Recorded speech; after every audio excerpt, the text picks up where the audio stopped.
நாடு முழுவதும் பொது சிவில் சட்டம் தற்போது பெரிய அளவிலான விவாத பொருளாகி இருக்கிறது. பொது சிவில் சட்டத்திற்கு ஆதரவான கருத்து ஒருபுறம் முன்வைக்கப்படும் வேளையில் மறுபக்கம் கடும் எதிர்ப்பும் கிளம்பியிருக்கிறது. இந்த நேரத்தில் யூனிஃபார்ம் சிவில் கோட் எனப்படும் பொது சிவில் சட்டத்தில் பரிந்துரைக்கப்படும் அம்சங்கள் குறித்து விரிவாக பார்க்கலாம். பொது சிவில் சட்டம் என்பது நாட்டின் அனைத்து சமயம், மொழி, இன மக்களுக்கான பொதுவான உரிமையியல் மற்றும் தண்டனை சட்டங்களை குறிக்கிறது. இந்து, இஸ்லாம், கிறிஸ்தவம், சீக்கியம் உள்ளிட்ட அனைத்து மதத்தினருக்கும் கிரிமினல் மற்றும் தண்டனை சட்டம் ஒரே மாதிரியாக உள்ளது. ஆனால் திருமணம், மத பழக்க வழக்கங்கள் உள்ளிட்ட விவகாரங்களில் சிவில் சட்டங்கள் ஒவ்வொரு மதத்திற்கும் மாறுபடுகின்றன. இதனை மாற்றி அனைத்து மதத்தினருக்கும் ஒரே மாதிரியாக சிவில் சட்டம் கொண்டு வர வேண்டும் என்ற நோக்கில்தான் பொது சிவில் சட்டம் பரிந்துரைக்கப்படுகிறது. உதாரணமாக, இந்து மத தனிநபர் சட்டப்படி தமிழ்நாடு, மேற்கு வங்கம் மாநிலங்களை தவிர நாட்டின் பிற மாநிலங்களில் பெண்களுக்கு பரம்பரை சொத்துக்களில் உரிமை இல்லை. இஸ்லாமிய திருமணச் சட்டம் ஒன்றுக்கும் மேற்பட்ட திருமணங்களை அங்கீகரிக்கிறது. குருவாள் என்கிற பெயரில் கத்தியை எப்போதும் உடன் வைத்துக் கொள்ள சீக்கியர்களுக்கு மட்டும் சட்டம் அனுமதி அளிக்கிறது. இவற்றிற்கு மாற்றாக அனைத்து தரப்பினருக்கும் ஒரே மாதிரியான சட்டத்தை கொண்டு வருவதே பொது சிவில் சட்டத்தின் நோக்கம்.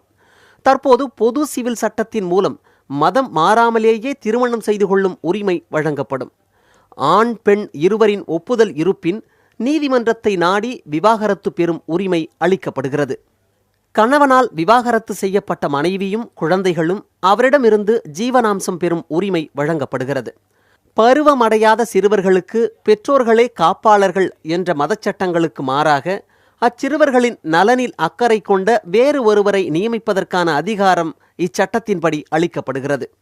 சொத்துக்களில் இருபாலருக்கும் சம உரிமை, குழந்தையை தத்தெடுத்து கொள்ள உரிமை உள்ளிட்டவை பொது சிவில் சட்டத்தின் முக்கிய அம்சங்களாக கருதப்படுகிறது.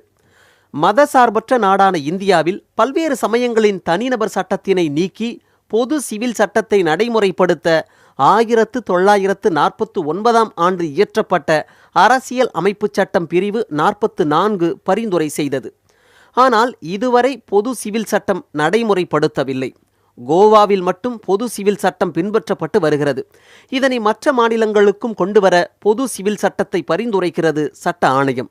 சட்ட ஆணையத்தின் ஒப்புதல், சட்ட அமைச்சகத்தின் வரைவு மசோதா, அமைச்சரவை மற்றும் நாடாளுமன்றத்தில் ஒப்புதல் என இந்த பொது சிவில் சட்டம் நடைமுறைக்கு வர இன்னும் பல நடைமுறைகளை கடக்க வேண்டியிருக்கு.